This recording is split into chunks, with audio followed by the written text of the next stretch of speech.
Every year, the Netherlands hosts a giant charity project called 3FM Serious Request. It is organized by 3FM, which is a radio station, and each year they challenge their DJs to live in a glass, fully transparent house on some of the busiest town squares in the country while broadcasting music 24/7 for a full week. The goal is to collect money for a specific charity, and this year they are collecting money to fund more research into muscle diseases among children. Now, since this charity project is in the same city as the store where most of my artwork can be found, we, and by we I mean a whole bunch of amazing artists and the store itself, decided that we wanted to take part in this charity project. So, in today's video, you'll see me working on a piece of art that will be auctioned later this year. If you'd like to know more about this charity project, please head on over to my website at sandybutchers.com. You'll be able to find all the information about the project, the products that are part of it, and of course the upcoming auction later this year. In any case, thank you so much for joining me in another butcher shop.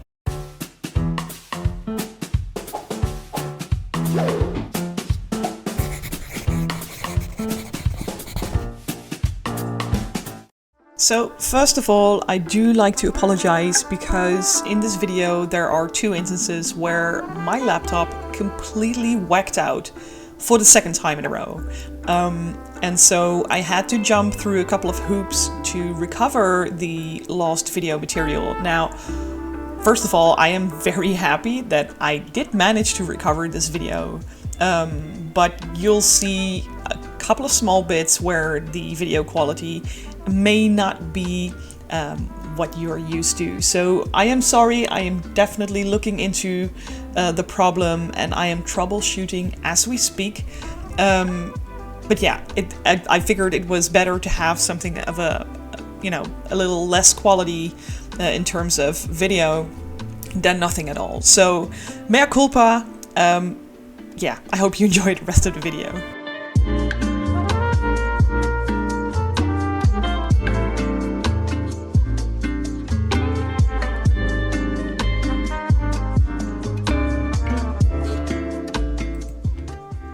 So as I said before, today's painting is for a charity project, and it is a gouache painting.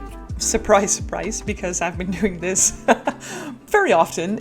Please do check out the speed painting playlist because there's a lot of both gouache and digital painting going on there, if you're curious. But in any case, today's video is a very special project, a project that is very close to my heart because I do support the charity, and I would really, I mean, it's, if you think about it, that we take things for granted so often.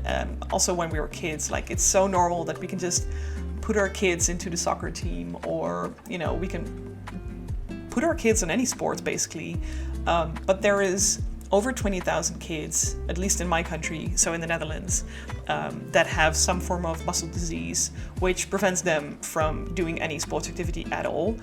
So if I can, spend some time and effort to help and support this charity project, then ta-da, here I am, doing the best I can. So a couple of things that I've found interesting to mention while watching this video is that a couple of videos back, I think I talked about working with gouache and then combining it with soft pastels.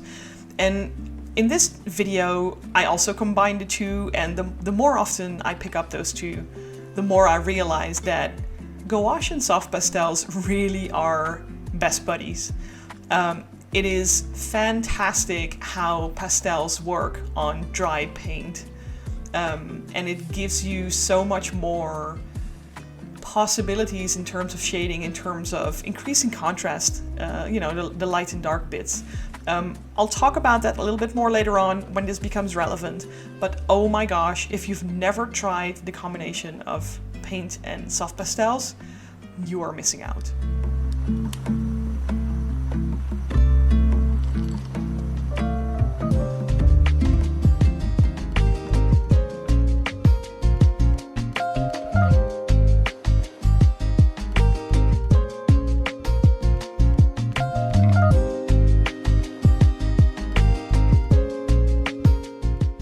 Now, this was also one of the first paintings that I also live streamed in a very long time. I used to do a lot of live streams over on Twitch, but at some point I just thought it was just too much work. But it was a lot of fun to go back into this whole sort of streamer attitude and to just sit there, shut up, don't complain about the work, just do your job. Whereas it actually was a lot of fun because we had quite a couple of people tuning in and asking questions, and it made me realize how terrible I am at painting and talking at the same time, which I already knew because while I was streaming over on Twitch, I realized that reading chat and painting at the same time it does not work at all.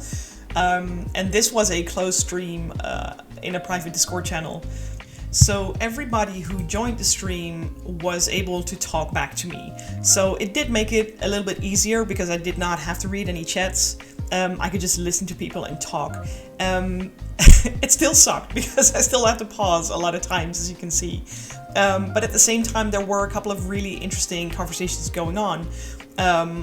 One of which was about colors and how paint tends to expire. At the moment, we are having quite a bit of a heat wave going on in the Netherlands.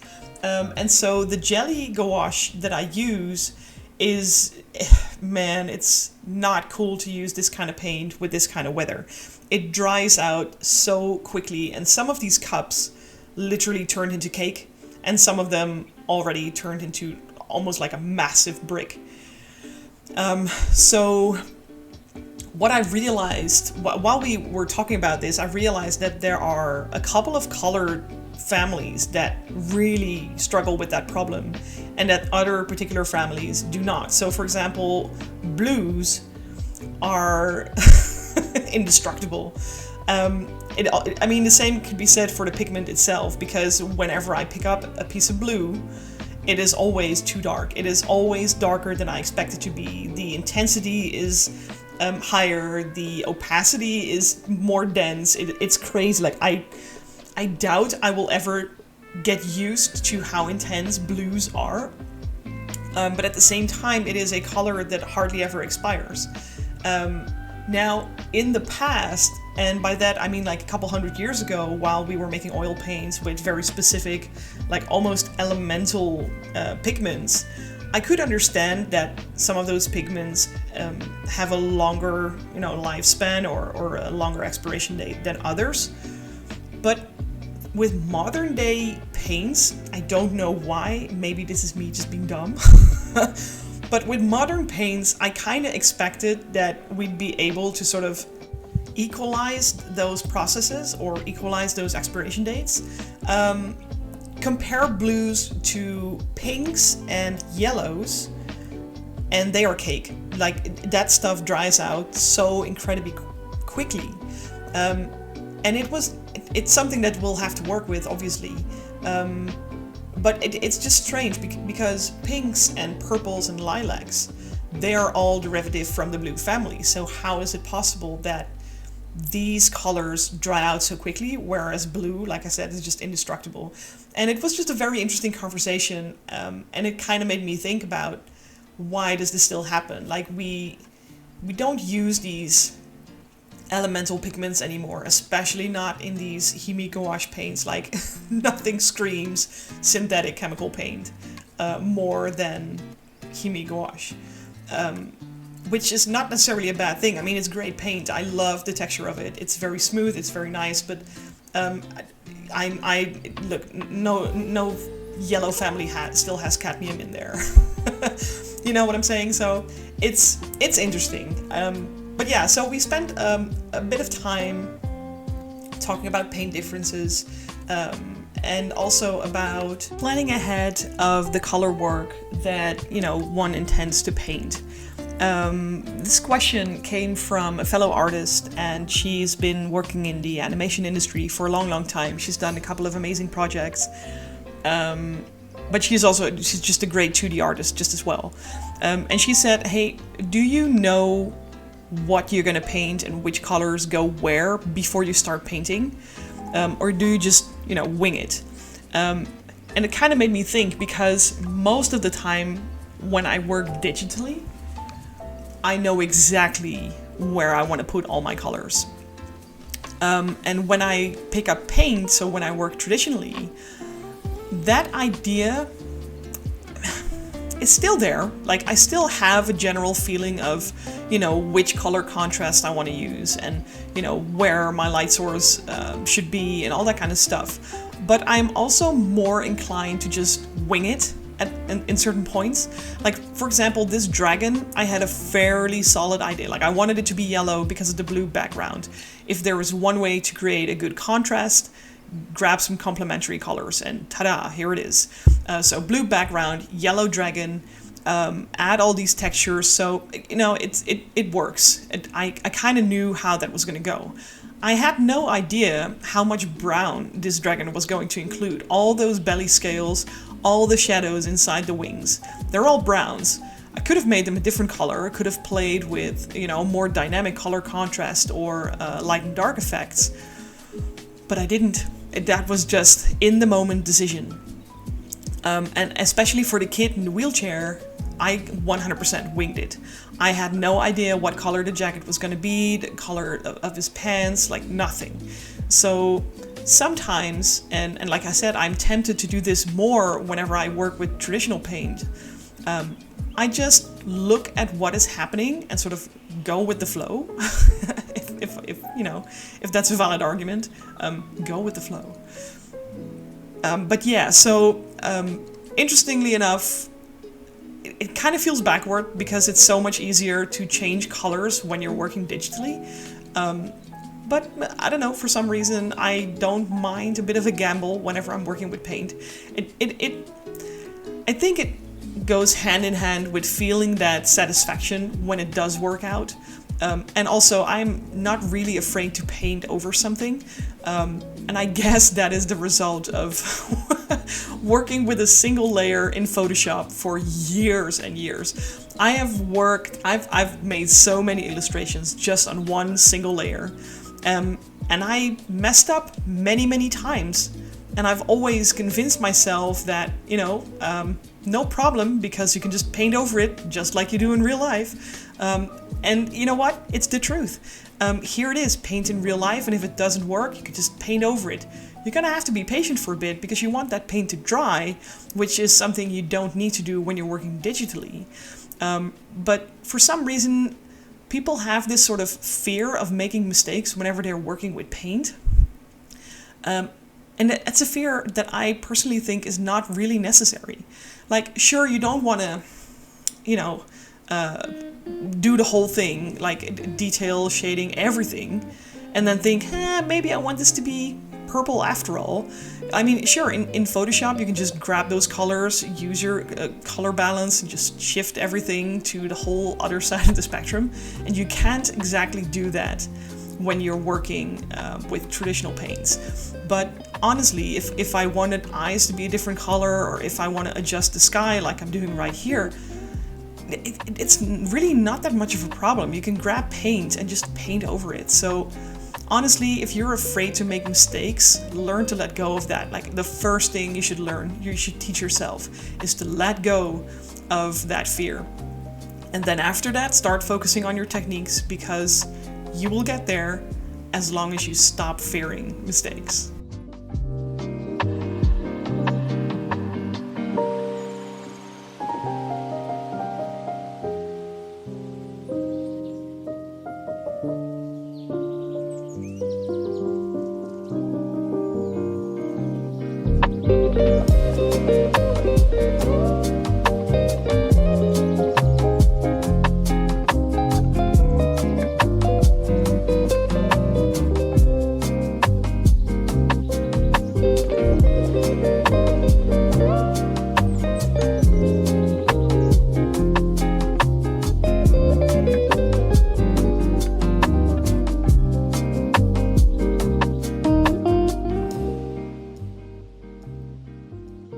Another funny question that was asked was, why are there rocks on your table? And it made me laugh because these rocks are like they have a very personal story. I think it's at this point it's like 11 or 12 years ago where I lived and worked in Finland for a year. And we had this driveway filled with these rocks. And one day I walked outside and I saw some of these rocks like glittering, and I picked them up and there was this gold glow, like these gold fragments inside and on top of the stone. So I thought, holy crap, I found gold. And I remember the people that I lived with, they were all miners, and they laughed so hard because it's literally fool's gold, it's pyrite. So I took a bunch of these rocks with me when I went back home to the Netherlands again, just to remind myself to not be a fool. But I mean, that doesn't explain why they're on my table, but it was just a fun story that, you know, I remembered when I was asked about these rocks. The real reason why they're on the table is a lot easier than, you know, whatever kind of history or anecdote I can give to you. Because my painting table is slanted, it's tilted upwards, and so my brushes roll off the table and the water cup just slides down. So I literally just use them as a sort of paper presses that, you know, keep things in place. So yeah, spectacular background story, but just a practical thing, really.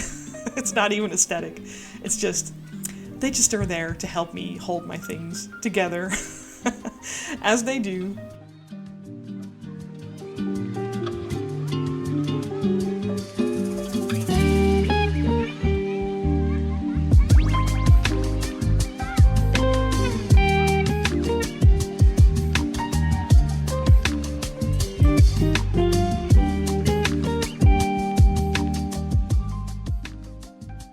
So yeah, at this point in the painting, you see that I've picked up the pastels quite a couple of times.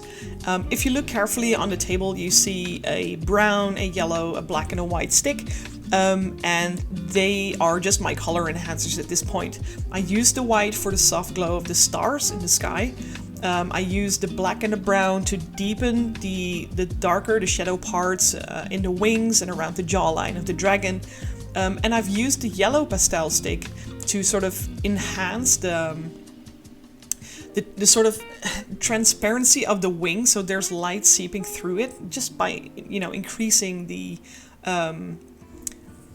intensity of the color. So they're just like the finishing touches, and the way dried gouache paints feels. I mean, dried gouache is basically just a giant, it's a super powerful magnet to these dust particles that come off your pastel stick. So it sticks as if you've just put glue on top of it. It's fantastic. I love working with that. Really, if you haven't tried it, pick them up if you can, because it'll really help you increase those contrast bits within your painting.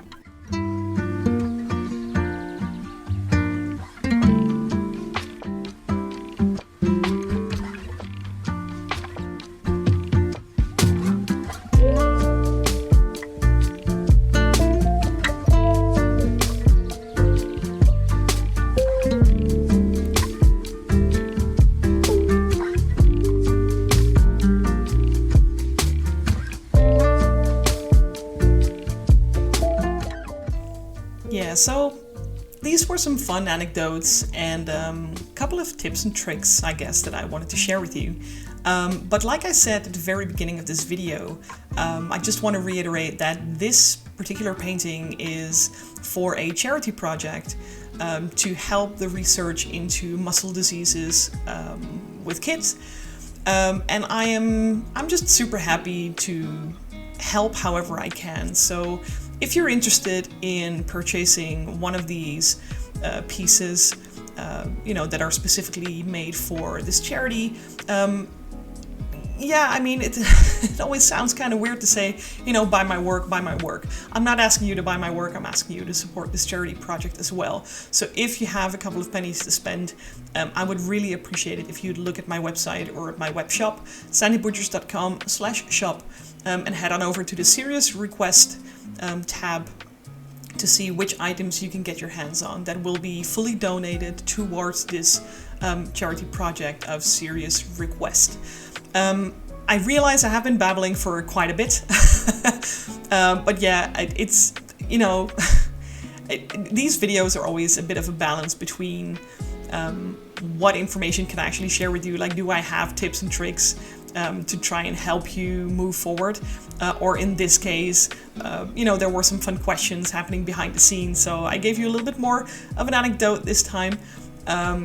But yeah, I mean, as always, I do hope you enjoy watching these videos, and I do hope they inspire you to, you know, explore the world of art, to explore it all by yourself if you want to, or to even explore it with friends if you feel like, you know, creating with your friends at your side.